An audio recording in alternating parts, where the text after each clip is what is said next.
What's up, people? It's your man Herbal Lover coming from your mama's basement. I'm about to make a couple of you guys mad, but I just want to pinpoint something real quick, man.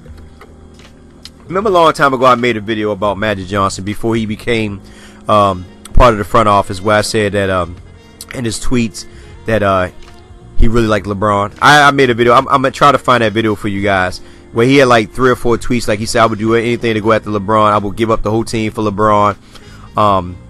Also, he put it out when KD was a free agent. He said the Lakers should go after KD. Also, remember when he first came in, before he became vice president of basketball operations, he was mad at Jim Buss and Mitch Kupchak for not trading Brandon Ingram with a package for DeMarcus Cousins when DeMarcus Cousins was on the table. And based on that alone was one of the reasons why Jeannie Buss decided to get rid of brother Jim. Now I want to share something with you guys. Magic Johnson right now is playing both sides of the fan base. What do I mean by this? Magic Johnson with that smirky smile is really up to something.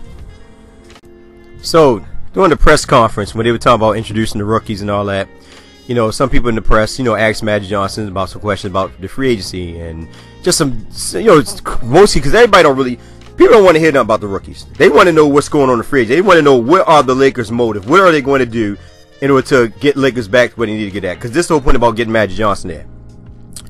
So Magic Johnson said 2 important things that y'all need to understand, and what I mean by that is how he's playing both sides of the fence. The one side is for the people who don't want the core players, young players, to go. He said we're going to stay diligent and not make any real major moves. Well, he's going to make moves, but we're going to stay diligent. We're going to stay put and then see what happens this offseason and basically 2019. That was the thing. Now, on the other hand, for those who want a superstar and don't really care about the young core, he stated this: well, if I don't get superstars in here by 2019, I'm going to step down. And I know a lot of people say, well, you know, Magic Johnson got something up his sleeve. He must know somebody's coming, this and that. It's not even that. With that part right there, when he say I might step down, it's because if he feels though that he can't get no superstar by the name Magic Johnson alone, and because of the Laker brand, he's thinking that because they changed the front office, they got rid of Jim Buss, Mitch Kupchak, that now players should want to come here because they're no longer in the office. So he's going to make a move, and he's saying that if nobody want to come here in 2019 or 2018, then what's the point of him being in the front office? Because now his whole point of coming to the front office was to say that I'm going to bring superstars here.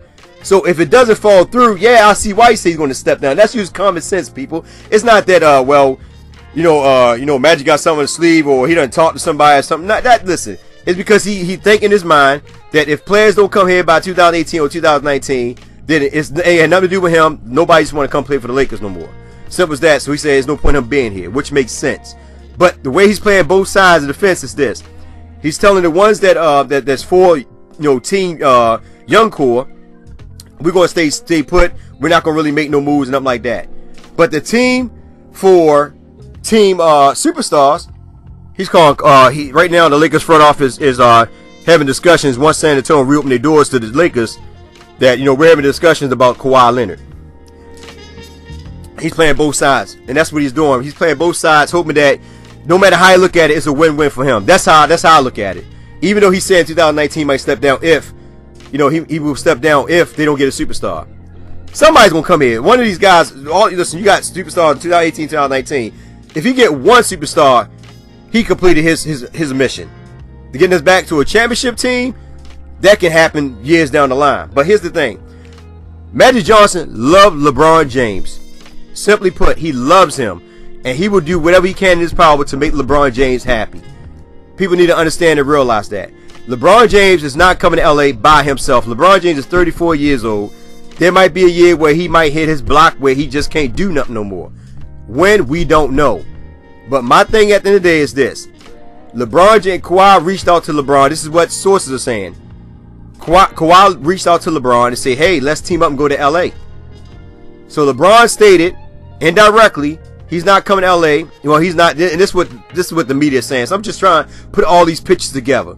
You know, because I don't believe everything the media say, because the media sometimes they blow things out of proportion and make us, the fan base, grab into it. But I'm listening, because reason why? Because sometimes Stephen A. Smith do make some logical sense, even though some of the stuff is not always 100% fact, but he had made some good statements that actually came to pass. So anyway, LeBron James states that, look, I'm not coming to LA by myself. All right.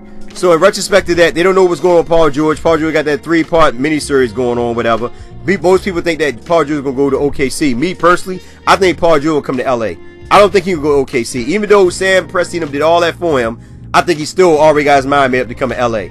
It's just right now he's just trying to figure out how can he break the relationship with OKC without hurting them. That's what I'm thinking with Paul George. But anyway, LeBron saying, I'm coming, but we got to make sure we get Kawhi somehow in there. So the Lakers, remember at one point in time, this is what I'm trying to tell you guys. Last year he said everybody was touchable except Brandon Ingram. Brandon was untouchable. Already he has stated this season, on the offseason, no one is untouchable. That means even Brandon Ingram. See what I'm saying? So you basically already casting doubt in your young players to say, okay, well, if things don't work out for us, right? Say for instance that the Lakers don't get nobody and they keep the young players, right? When their contract's up, do you think these young players are going to want to stay here if they always find their names in trade talk or or being moved somewhere, whatever it may be?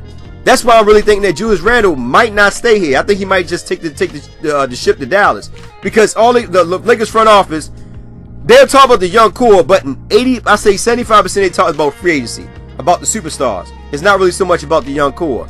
And I think the young core noticed this, but right now they don't mind. But eventually, when it comes to a point, they might make some moves and go somewhere else.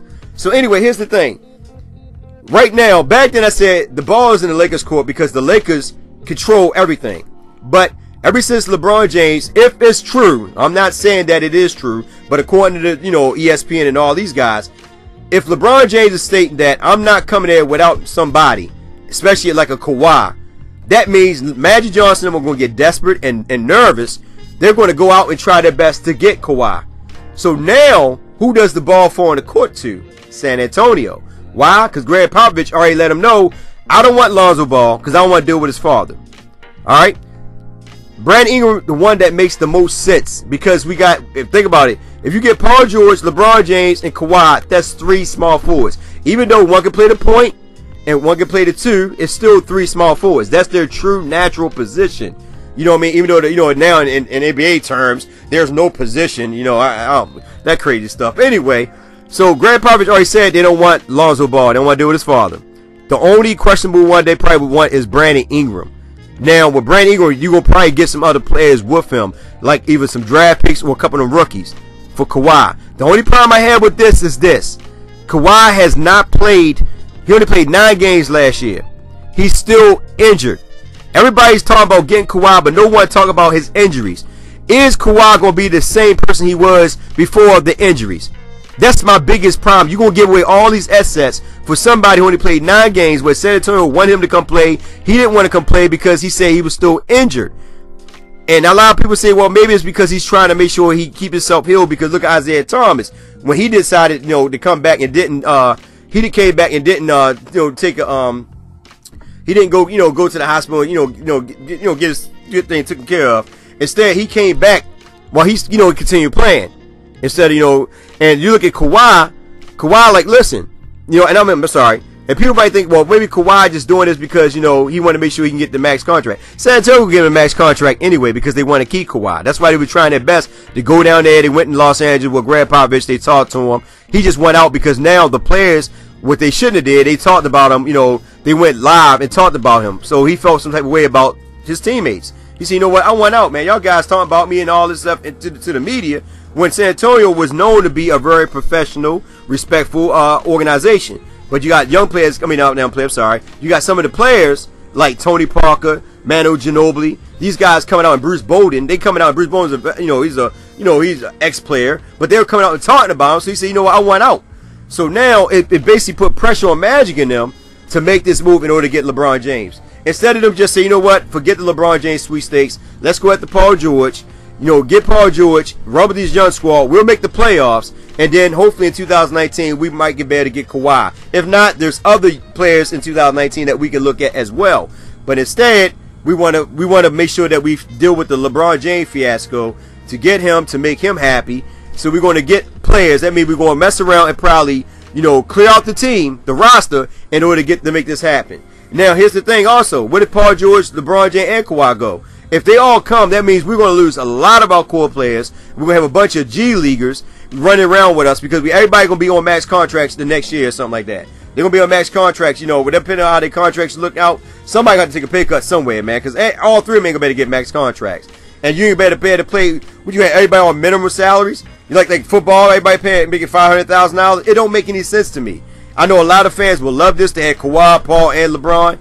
This is their NBA fantasy and all, NBA 2K fantasy and all that. But let's make some sense here. You know what I mean? At the end of the day, we don't need LeBron. I love LeBron. Don't get me wrong. I would love for him to come here. But if you bring in all that drama, say, I need to bring this player, that player in order to make it happen like it was in Miami Heat, it don't make any sense to me. Why go out your way in order to bring all them players here just to be dominated by the likes of the Golden State Warriors or the Houston Rockets? Or look at Utah Jazz, for example. Utah Jazz, they're on the rise, man. And they made it to the playoff, and they beat OKC in the first round.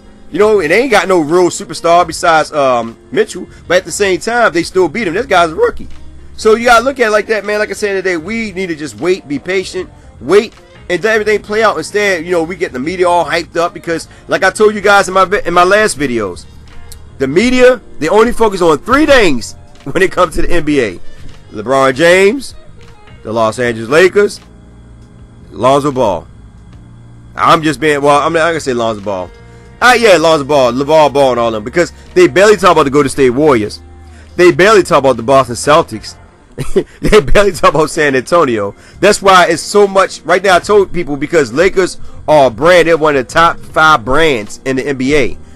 Right now, the media want this to happen because it's good for talk. It's good for for videos, and it's good for stories and topics. So they want this to happen, but they also so I don't know. Like I said today, Magic Johnson is playing both sides of the fence. That's all I want to tell you guys. He's playing both sides of the fence. He got team superstars over here where he's on the phone indirectly to the front office calling San Antonio organization or front office about Kawhi Leonard. And then over here he got team young core where he's telling y'all, oh, we're going to just stay put. We're not going to make any moves. We're just going to try to see if we can get somebody this year and then probably grab somebody in 2019. He's playing both sides of the field. Why? Because he doesn't really want the fan base to come down on him. So either way for Magic Johnson is a win-win.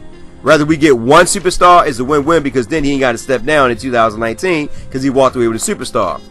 If he go out and make this happen where he get Kawhi, Paul George, and LeBron, it's a win-win. Why? Because even the fan base who said, you know what, it pisses me off, we got a young core, eventually over the course of time they're going to start liking the three. It's going to happen because you're a Laker fan. If you're a true Laker fan, you're going to start liking them regardless. And also, if you don't get that, and just say he still had a young core, but why just getting one superstar, it's still a win-win, because now the team young core, they're going to be so happy because every young player is still intact. We only got one superstar. We good. So either way, Magic Johnson's playing both sides of the fence. I just want to let you guys know that, man. You just got to start reading into it and start paying attention. Don't listen to the media. The media, they're going to try to twist and turn it to make it sound like something different. But Magic Johnson's playing both sides of the fence. With that being said, it's your man, Elba. Like, share, subscribe. Get in the comment section. Tell me what you think. I love you guys. Have a blessed day. And most of all, as I tell you always, be safe out there. And for those who drop in crazy comments in my video, in my comment section, all I can say, because I love you, keep dropping them, because I like to hear what you say. Because even though I don't get the comment, I do read them, and I'll be saying laugh my tail off. But y'all take care.